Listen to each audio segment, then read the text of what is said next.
Social media activist Pinaki Bhattacharya DUCSU নির্বাচনের ছাত্রদলের 3 প্রার্থীকে নিয়ে বলেছেন, আবিদ, হামিম ও মায়ের তোমাদের 3 জনের প্রতি আমার শুভকামনা আর দোয়া রইল। তোমরা 3 জনেই যোগ্য প্রার্থী ছিলে। তোমরা হারো নাই, হেরেছে তোমাদের ন্যারেটিভ।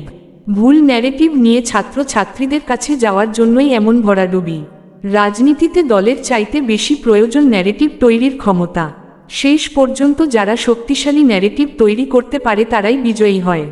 ডাকসু নির্বাচনের ক্রেডিবিলিটি নিয়ে কথা বলে নিজেদের আশা করি আরও দুর্বল করবে না।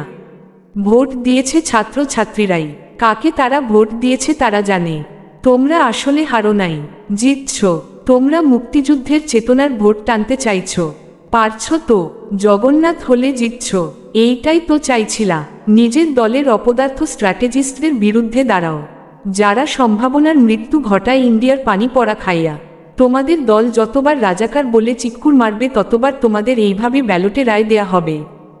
বাংলাদেশের অন্তরকে দেখতে শিখো, ওইখান থেকেই রাজনৈতিক ক্ষমতা উৎসরিত হয়। তোমাদের প্রতি আমার শুভকামনা, ভালোবাসা থাকবে। তোমাদের ভবিষ্যৎ সুন্দর, মঙ্গলময় আর কল্যাণের হোক হোক। ইনকিলাব জিন্দাবাদ।